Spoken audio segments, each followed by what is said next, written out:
Welcome. Before diving into today's episode, a moment of mindfulness. A moment to find a quiet space. If you happen to be in movement, driving, you can skip ahead and save this practice for some time later.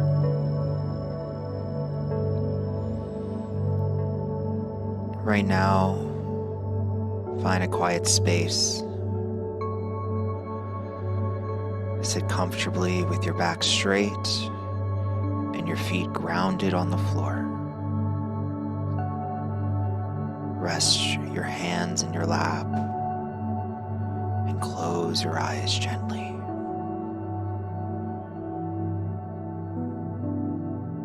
Take a deep breath in through your nose, allowing your belly to rise. Exhale slowly through your mouth, releasing any tension. Let your breath settle into a calm rhythm as you begin to relax into this moment.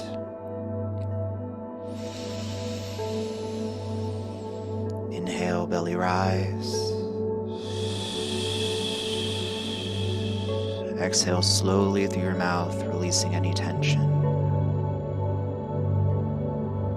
Inhale, belly to rise.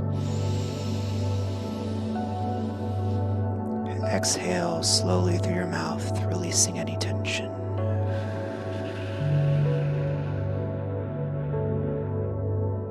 Continue this breath at your own pace.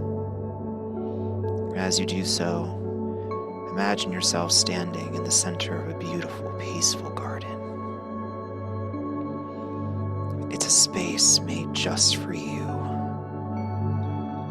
where you feel completely at ease. The air is warm, but not too hot, and there's a soft breeze rustling the leaves of the trees around you. The ground beneath your feet is firm but soft, a perfect balance of support and ease. Visualize the energy of this space enveloping you, surrounding you with warmth and safety. In this space, there's no rush, no judgment, just the freedom to be exactly who you are in this moment. Now imagine yourself moving in any way that feels good to you. Maybe you are stretching your arms toward the sky, cycling through gentle, fluid movements, or just standing tall with your feet grounded. See how your body feels in this space. Notice how it feels freely without restriction.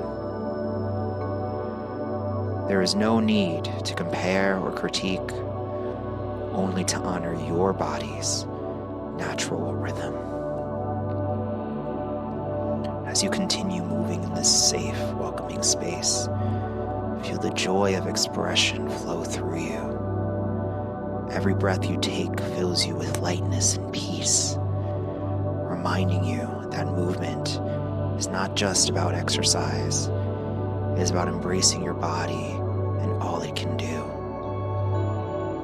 Take a moment to reflect on how you can carry this feeling of acceptance and joy with you as you move through your day. Allow the energy of this peaceful garden and your body's freedom to stay with you. When you're ready, take one more deep breath in, and as you exhale, gently open your eyes, bringing this sense of calm and empowerment with you into the rest of your day.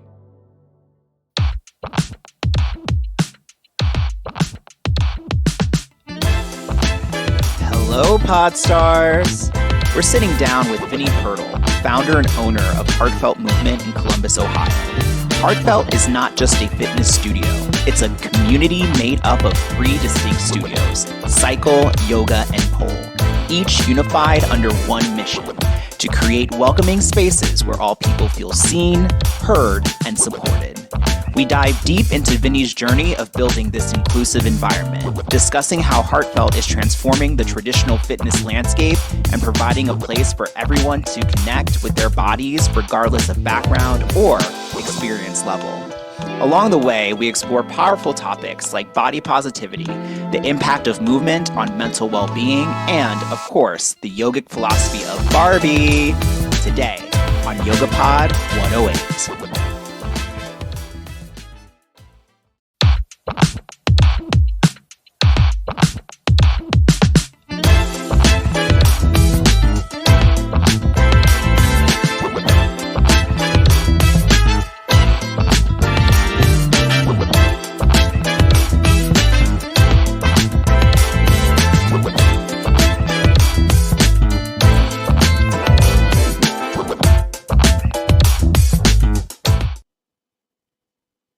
Okay. Hello? Hi, how are you doing? Hi! I'm doing good. How are you doing? It's so good to see you. It's good Look at to this see you. I know outfit. I decided to dress up for this occasion. I thought I should be Yeah, a I feel little like rainbow. I'm a little dressed down today. Oh no, it's okay. We're rocking the vibes of whatever we are feeling, you know? I'm wearing a rainbow jacket that looks like Swiffer. So it's a mix of like Mop the Swiffer floor. slash one of those Sesame Street characters, the Snuffleupagus, I think. So like I skinned a rainbow Snuffleupagus, and this is what I'm wearing. As you should. As you should. Pride I is around the corner, so you got to get ready. listen, if do you think we will have pride no matter what? That's what we will say. Always. We always will have Always, no pride. matter what. I also like wore this jacket to a Brooklyn party, and it served multiple purposes. It was dancing with the jacket on and Oh yeah, then I love wiping my to. sweat with this because it's No. literally like mop material. Someone was like, "Why would you wear that?" I was like, "Look, now I'm Why not? pristine." So, I get it. I hi, see it. I see the vision. how's your day?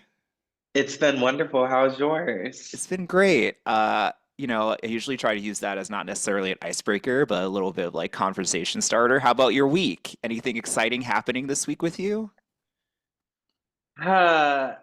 I forget what part of the week it is. For me, as an entrepreneur, as a Yeah. business owner, I feel like my weeks blend into Yeah. each other. Let them know, But as an every week's an entrepreneur, as a exciting business owner, my weeks blend into each other. Yes, you are.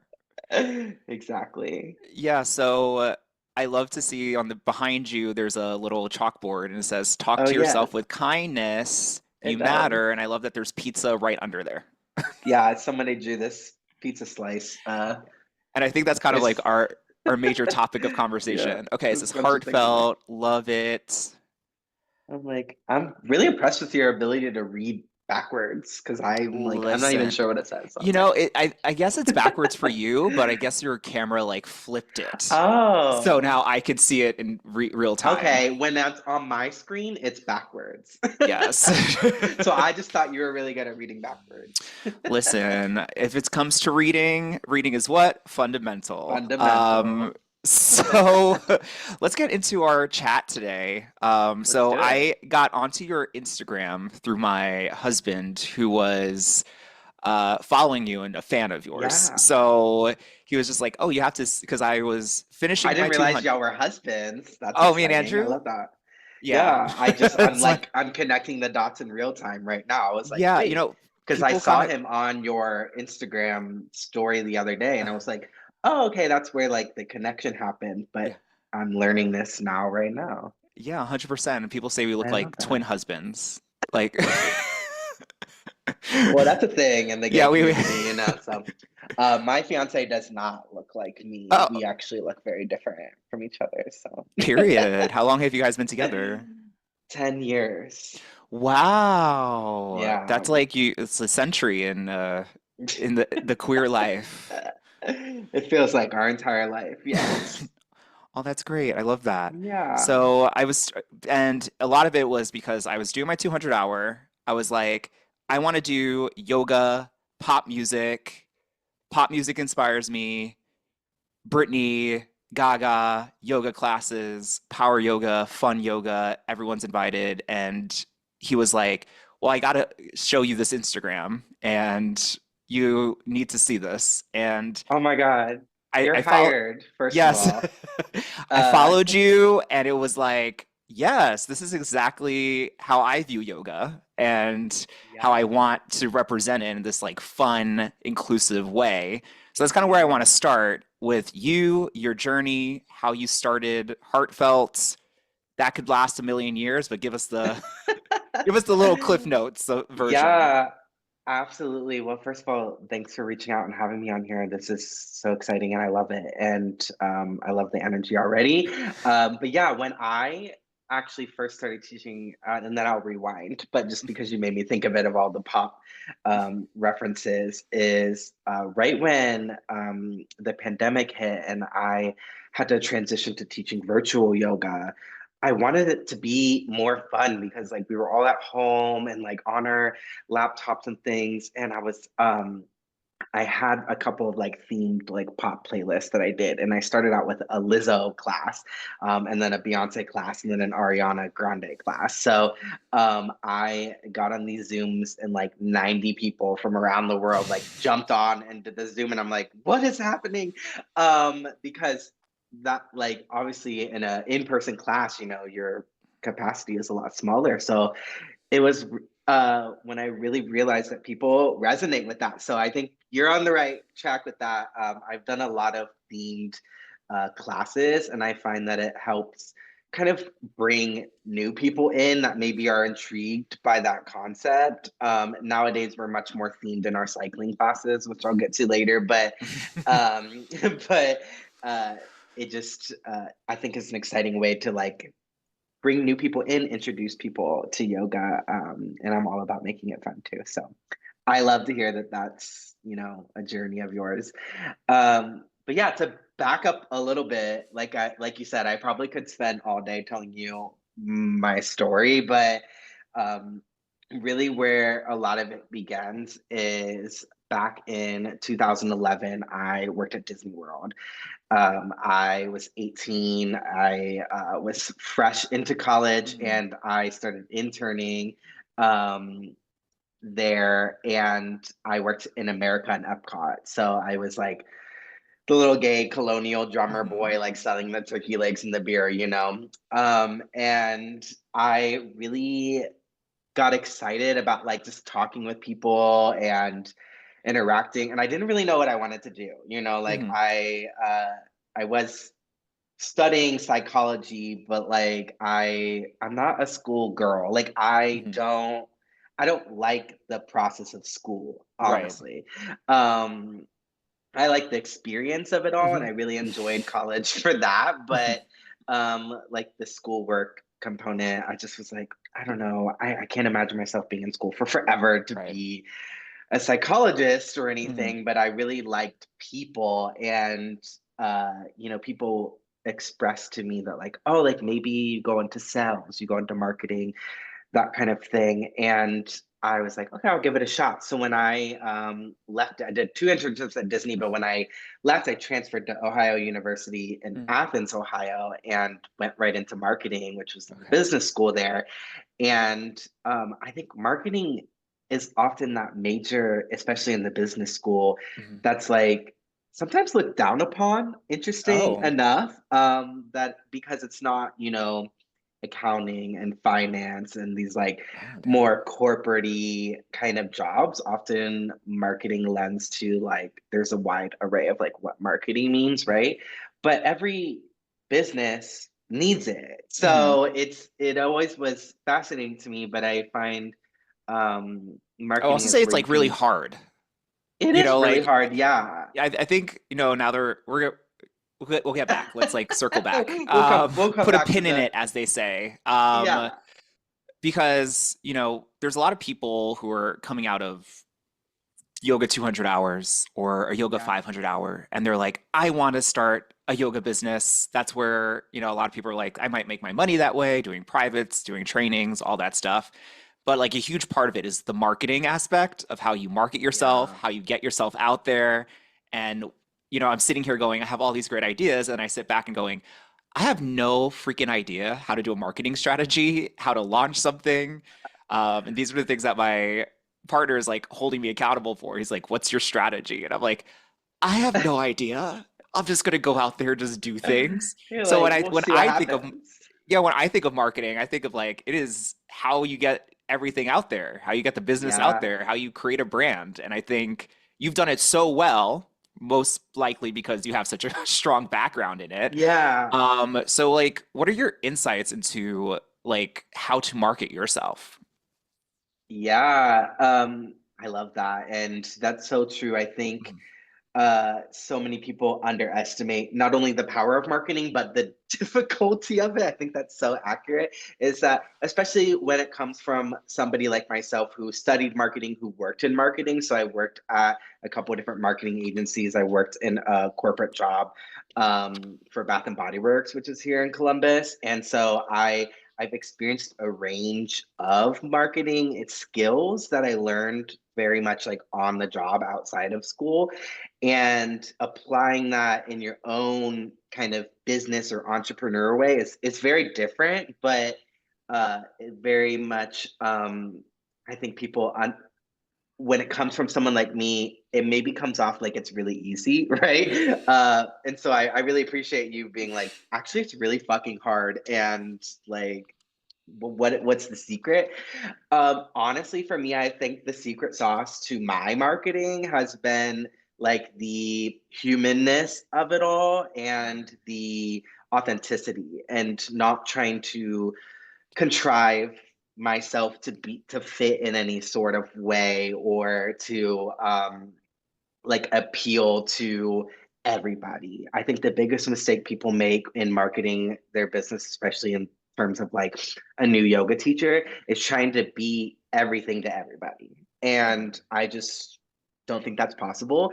I think it's wonderful to want to appeal to a range of people and to include everybody, but that still comes with the importance of having a lens, having a viewpoint, having a passion, having um, a path that you specifically want to go down. Like for example, what you said of like, I really am into pop music and like bringing that into my practice. That is a specific lens. It's very marketable, right? Um, People understand it. I think where people get lost in marketing their yoga offerings or their studios is it's just this broad general like, Mhm. we do this, we do that, we do this. People honestly don't really give a shit what you do.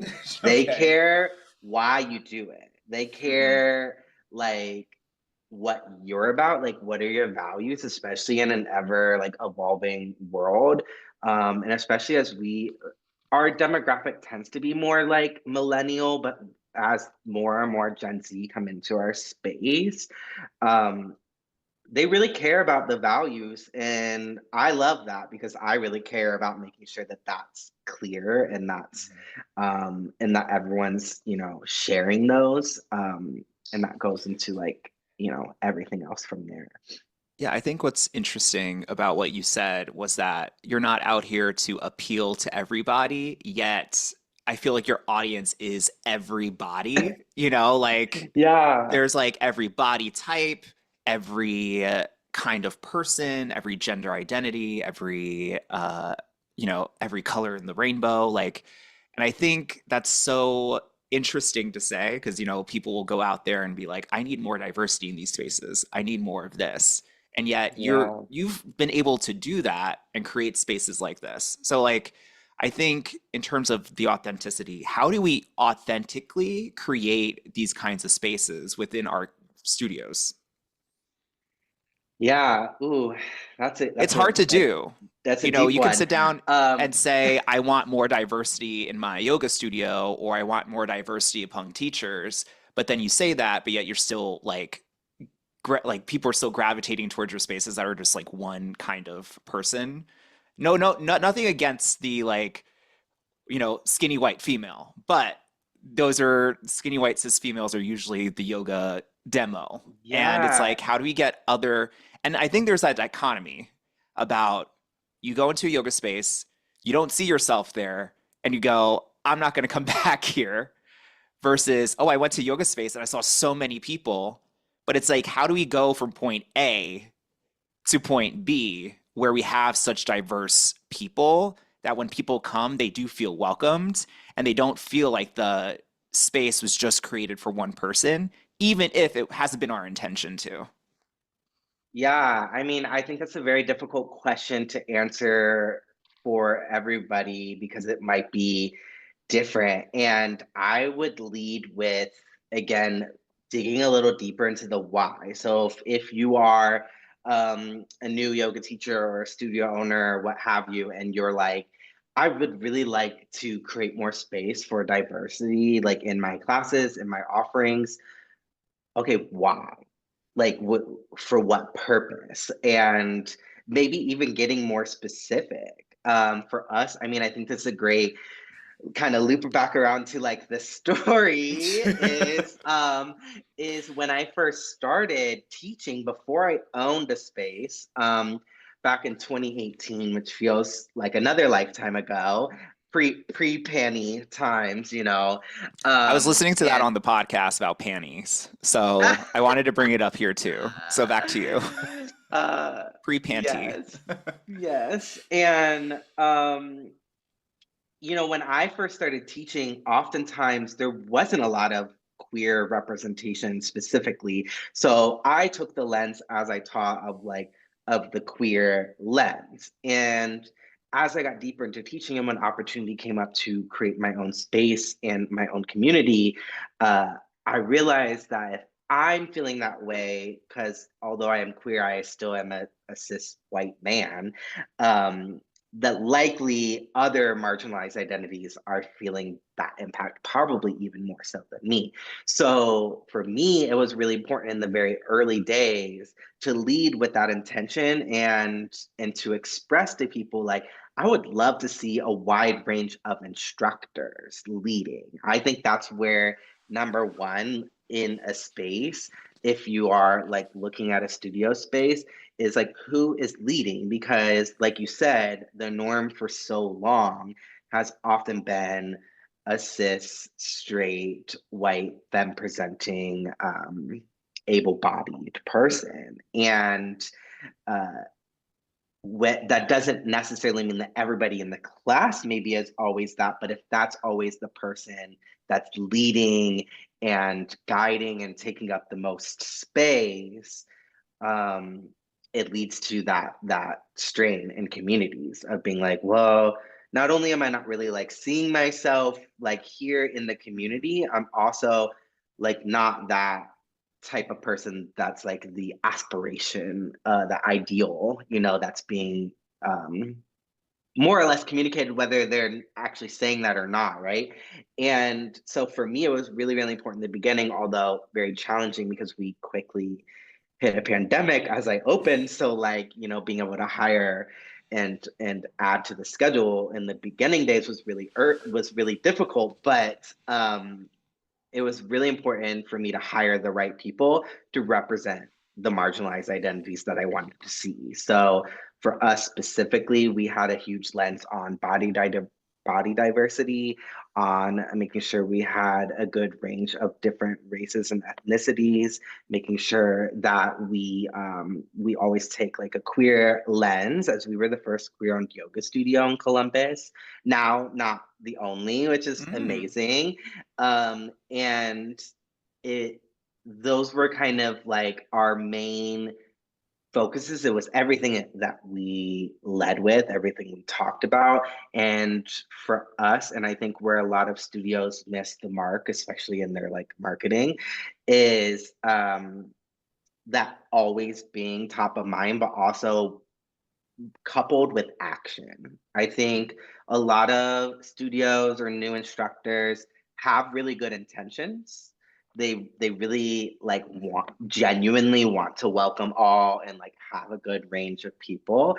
But if that's not also coupled with like your actions, what are the causes that you're donating to and supporting? How are you thinking about, again, who's teaching? How are you thinking about um the structures, the class schedule, like down to like everything that you do in the business has to lead with that mission, that vision, if that is like a genuine goal of yours. If it's kind of this side project, like I want my things to be more diverse, like I don't often see that moving the needle for people very much. So for us, it was the focus.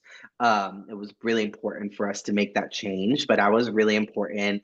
It was really important for me in the beginning days that ultimately we didn't end up being the only space to do this. I wanted to inspire all studios, whether that be here or elsewhere, or all new instructors to really strive for this because as from learning about yoga, coming from India and from South Asia, the practice is so much deeper than all of this. And it's really important to honor those roots. And in the Western world, especially in America, the the studios are just have been lacking for so long.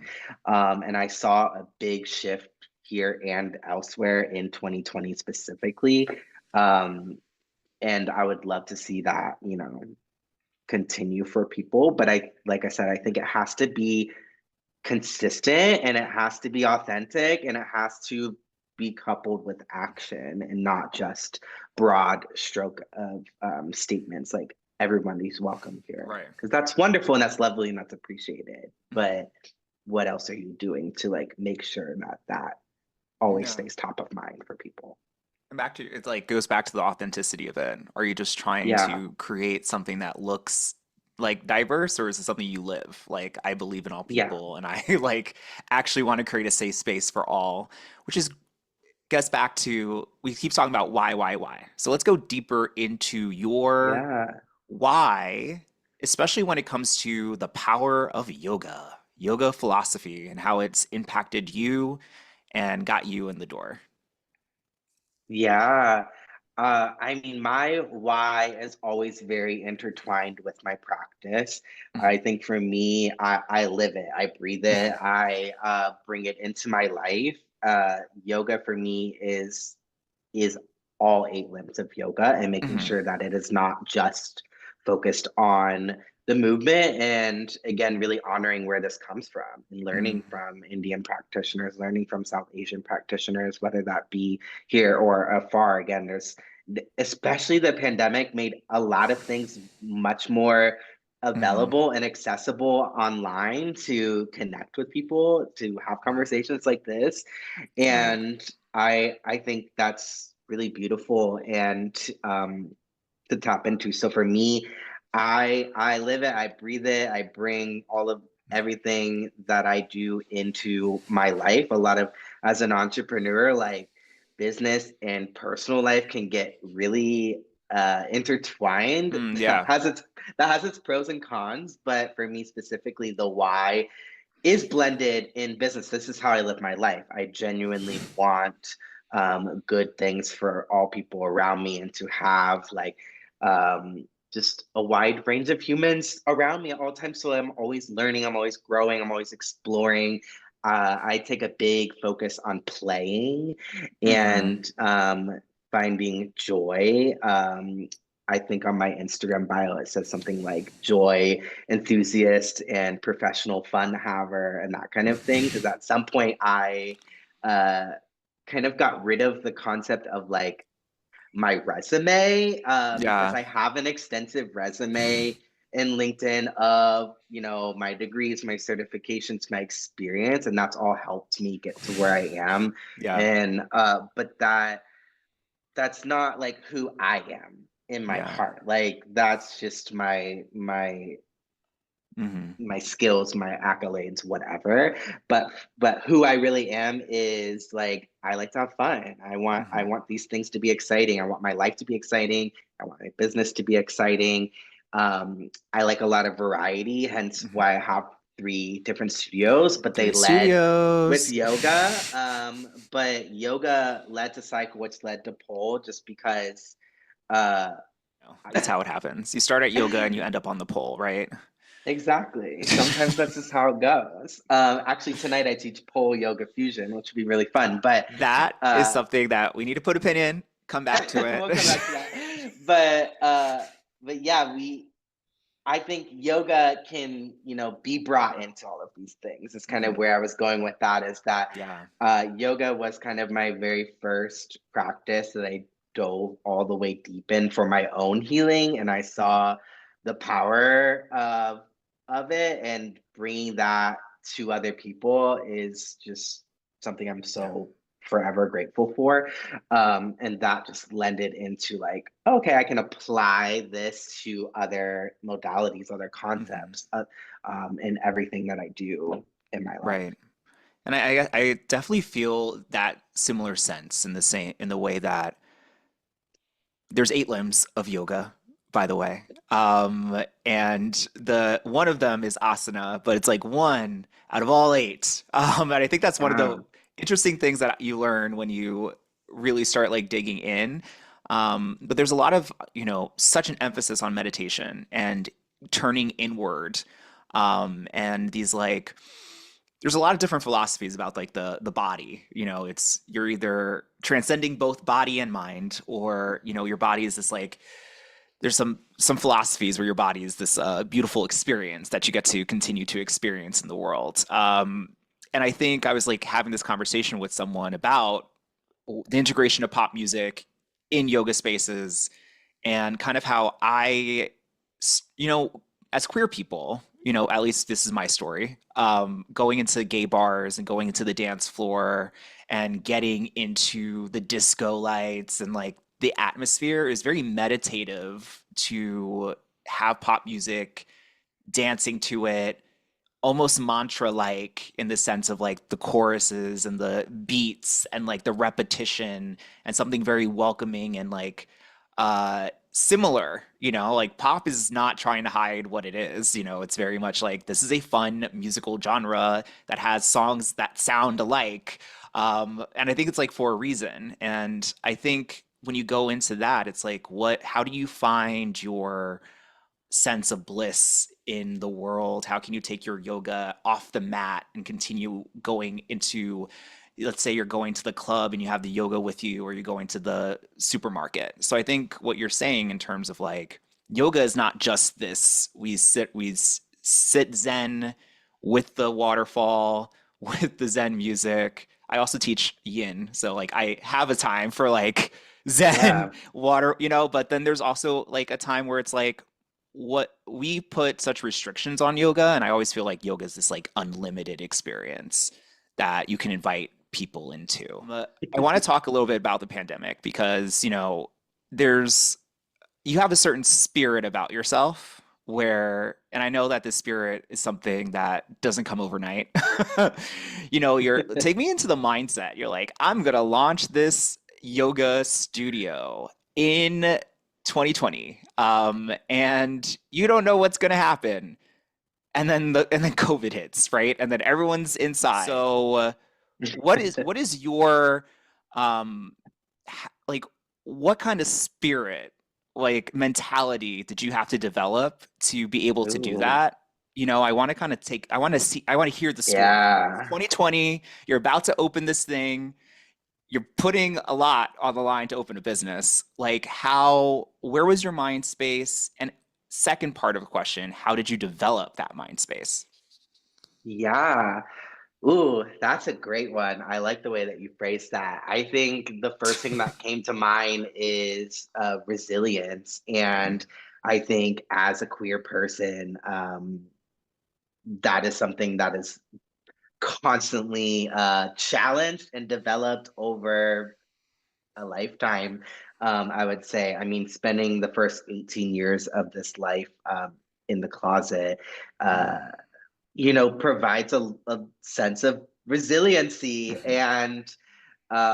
And I also was a military kid. Like I no longer speak to any of my family, but I grew up in a family where we moved every couple of years. So I think this is something that comes from early on, but specifically as I went through even further experiences from my marketing agency days to corporate life, um, to even as I started teaching in other spaces, I I was often put in a place where I was either the only or one of a few, or often like held to a different viewpoint or Mm. standard of because once I did come out in 18 when I worked at Disney, like I was out, like full out, like I've been very queer ever since, and progressively I think getting queer by the minute. And I think for me that's really important, so that authenticity piece comes back out, but that spirit of like I always joke also with this is that when running a business, especially in a pandemic, there is a little bit of this need to be delusional, I Mm. always say, and in a good way, right? Like, uh, I had to essentially fully like believe that this is going to fucking work, Mhm. and that like I was all in. So actually, when I first started February 1st, 2020, so just over 5 years ago, um, I didn't know the pandemic was coming. And Yeah. I had worked at a couple of places and I had opportunity to like do my own thing that I was really excited about. I had the vision, I had the mission from day one. Um, and I had always also taught cycling and like explored other modalities, and had a variety of practices in my life. So I always knew that like one day I wanted to have other types of offerings. I didn't know what that looked like at the time. Um, but when I dove in, obviously the pandemic hit really quickly after. So it hit like 44 days in to the studio, but I had my full-time corporate job still. So Mm. I had my kind of salary at the time to fall back on, but I ultimately was just like burning out. But my first 8 months of business, I worked during the day, my corporate job from home. And then I would log off and I would do virtual yoga or like, come into Mm. the studio that I was paying rent at for nobody to be at, and and to like just take each step. I think what I learned a lot from the pandemic is not only that like sense of resiliency and delusional like believing in myself and the vision and the community. It was being able to be adaptable, because I feel like in past like business advice, everyone would be like, "What's your 5-year plan?" Like, there was none of that shit going on Mhm. at the beginning of 2020. We were lucky if we could think 5 days ahead. So, and there was just this ever evolving changes happening in the world and happening in like what kind of things that we had to do to keep people safe. And so being able that adaptability piece again, I think for me comes from the childhood experiences like I talked about, and like constantly being the new kid and having to like evolve. um so I was always ready to be like, okay, well, that didn't we got to change this, that didn't really work, like let's try this.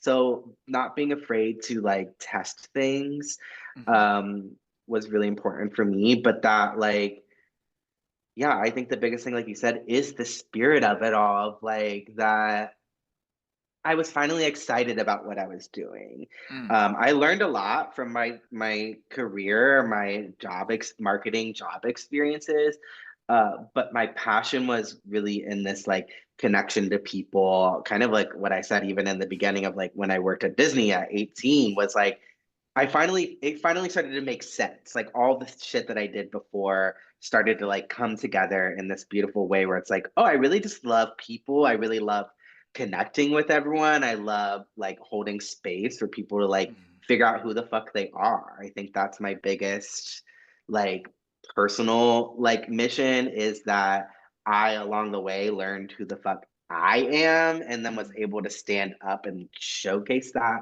authentically, but I wanted other people to feel that because my goal is not for people to think and do and feel like me. It's for them to do that for themselves. And um, so I think just the excitement of the impact that was Mhm. having the shared experiences, um, the reach outs, like even things like this, like the Mhm. continued like conversation around like why are you still doing this shit is like gets me excited because it's Yeah. like always a reason to come back to the why, and that's Mhm. how that spirit keeps going for me because I mean there's been so many fucking times that I'm like we got to throw in the towel. Like, this is Mhm. like, what am I doing? I've like committed myself to Mhm. madness here with three studios, which they're three physical spaces that I pay rent in each of them. And I mean, like 10 grand a month in rent. And, on top of making sure that we can pay other instructors so they can lead how they want to lead Mhm. and everything else that goes into keeping the lights on here. um I have to constantly remind myself like why am I doing this, Mhm. and those are the moments where that like joy and resilience and adaptability and these other traits come back into play for me because it's like, Mhm. oh yeah, like this practice of yoga is like what kept me alive. Like Mhm. once I really dove into it and healed and constantly coming back to healing because it's obviously not linear. Mhm. And I want that for everybody. And being able to share something so ancient and so Mhm. interconnected is just like such a beautiful honor. And um, Yeah, yeah, and I think people really need, when I think of what you're saying and going back to the reason why you have these like three studios, I think people really need those spaces where I think it's like all cliche and stuff right now, but it's like it's always beautiful to say, especially in our time and day. Like people need spaces to go in where they feel safe, where they can see themselves, where they can practice. Um, yeah, and I think, from my perspective, when I'm looking through all your posts and your sites, I think you're really doing the work to continue that. So, yeah, thank you from my end. I feel really inspired by you to be myself in my own yoga classes, and to just good. thrive to make it spaces for other people. Um, so let's talk about like body. I Yeah. was listening to the podcasts previously. I did my homework, and there was a conversation which I thought was interesting about exercise versus movement, Ooh, and I want to understand kind of like, or you can help like others understand like the kind of like how that language is impactful. yeah.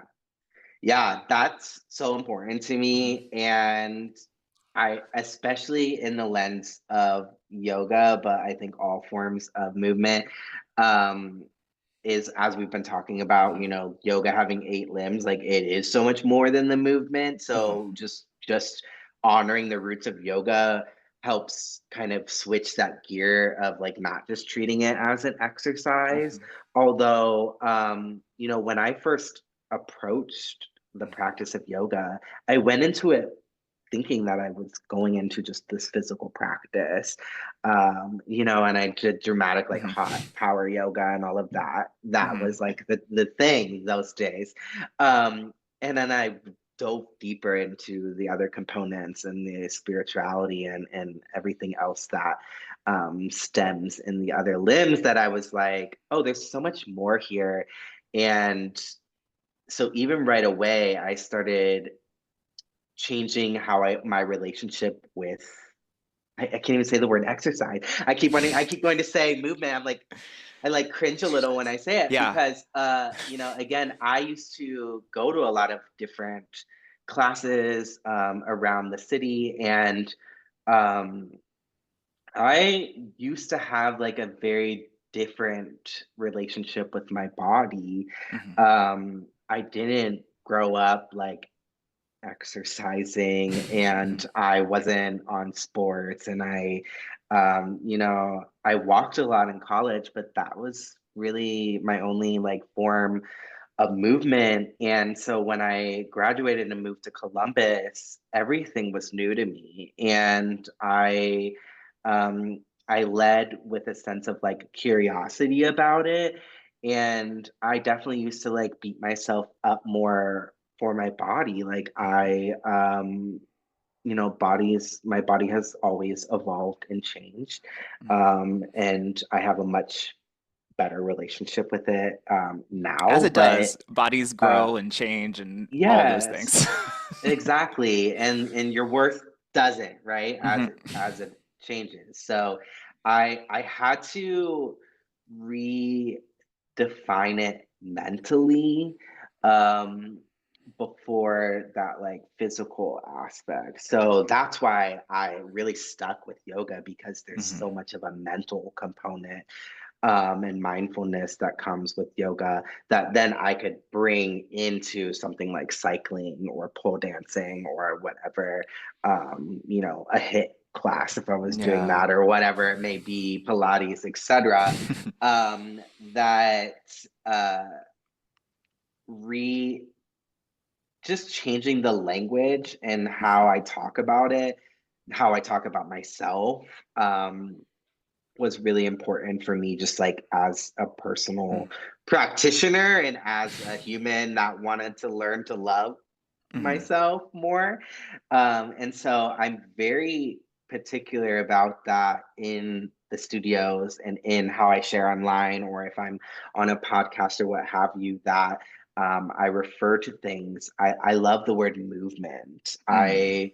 I rather than exercise, because um, for us, like heartfelt movement also Hmm. kind of has a double meaning. Like it also, like, yes, there is like the movement, but also like it is a movement to Mm. constantly um redefine like what these types of spaces look like, and again, having a wide representation and all of that, like we talked about. So I think just like even the subtle language shifts are really important. Even something like a lot of studios will use the terms like modification, right? Where they may not have bad intentions with Hmm. that, but I don't use that word. I say options. I say, I think of things less like hierarchically, Hmm. and more of giving people space to Yeah. move, to breathe, to play, to There's like, no beginner, intermediate, correct, yeah, expert, or whatever. level two, It's level whatever. it's all levels, just not necessarily levels. It's like come as you are, do some yoga, and pick an option. Yeah, exactly. So, Mm. I mean, we're even in like pole, for example, in the pole community at large, like there is a lot of like leveling, and it's Mm. not at fault of like, it's just like of any studio, it's like the industry, that Yeah. has, I I get why studios kind of segment classes to like guide people to a Hmm. certain scheduled time so they can like financially grow and like add to the Hmm. schedule. But for us, like I love everybody to be in every class, and Mm. because it might be different day to day as you're moving, as you're checking with your body. I tell people like there's some days where like if maybe you just want to come and just fucking lay down. It's just Right. like and everyone might be doing the most around you, and that's fine. So I think when redefining something like exercise as movement, it removes a lot of barriers for people. Mhm. It removes a lot of negative connotations because these are societal issues, right? It stems from diet culture. It stems from, what's presented to us, what's shoved down our. Mhm. I'm not gonna say that. I was about to say shoved down our throats, but that, Heyo. anyways. But yeah, I think it's really, really important how we talk about, these Mhm. practices, how we talk about ourselves. And for Mhm. me, leading in that way and marketing the business and the studios in that way um, helps other people redefine that for themselves. Mhm. Um, so that, yeah, that's huge for me for sure. So we're almost close to our wrap-up time. Time flies when you're having a great I conversation. There's know. two pressing questions I need to ask. So the first question, you're doing a pole fusion class today. Pole, Yes. yoga, fusion. Let's talk about it. What does a pole yoga fusion class entail, and how are pole and yoga connected? Yeah. I mean, I think there's a lot of ways that you can weave yoga into a lot of different modalities and practices as we've been talking about. And I've been loving, I keep getting these like really funny like Instagram reels of like people poking fun at the concept of like fusion kind of Mhm. classes of like, because nowadays there are so many like weird blended like class styles Yeah. out in the world, and I think it's fun and wonderful, but it is like kind of comical to like Mhm. when I receive those, because I'm like, I am one of those people that merges a lot of Mhm. things. But I typically pole yoga fusion, I really like to use the pole as a prop to explore yoga Mm. asana or poses, to grip the pole in different ways, to that can provide like a lot of exploration, a lot of openness Mhm. physically, but also reminding people like as we move through it that the breath, the mindfulness, the other limbs of yoga that I think Mm. get forgotten about in other styles like cycling or pole Mhm. dancing or other formats where people always are like holding their breath and like so focused on like getting Mhm. through the exercise, the movement, whatever it may be, quote unquote, that I I really like how fun it is to like change up the shape, but also kind of blend transitions of pole dancing and like Mhm. fun little spins or walks or pirouettes as we go through flows together. And introducing people, because sometimes people that come to that class are more primarily going to pole dancing classes, Mhm. and yoga might be new to them, or Mhm. vice versa. Sometimes it brings people in that have more of a practice or understanding of yoga, but pole dancing is a concept that they have just never dove into. So it can bring down some of those barriers and let Mhm. people get used to like how you play with the pole and how you explore. So And almost how the um, pole is like a grounding tool. yeah, You touch it, it's like stable, you breathe, it's like um so the last question for today is Barbie a yogi? is Barbie a yogi? Ooh, I think Barbie. I mean, Barbie is whatever Barbie wants to be, right? Period. So I could absolutely believe that Barbie would be a yogi. And I think Barbie lives a very like authentic life where she's like, but she's also open to like learning and discovering. Like in the Barbie movie, she's very much like trying to like uncover some things for herself and like heal and dive deeper. So I think a lot of that stems from, like Swadhyaya and self-study and yoga. And Mhm. um, absolutely, I believe that Barbie is a yogi. Any last words for people in terms of a piece of advice, and that's where we'll end. Mhm.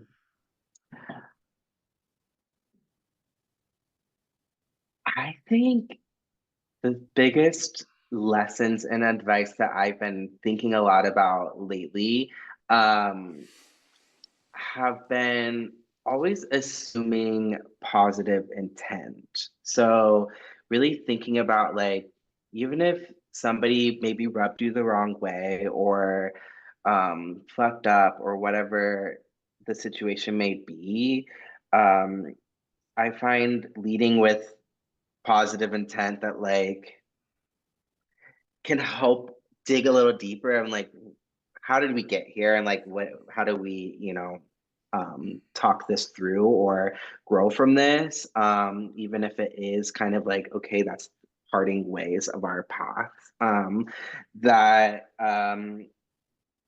assuming that they initially had positive intent even if it didn't come off that way um and I would hope that that's reflected back to me Mhm. as well. So yeah, Well, thank you so much for this conversation. It was of beautiful, course. inspiring, and all those things. And I can't wait to see what's next for you. Thank you. I can't wait to see what's next for you too.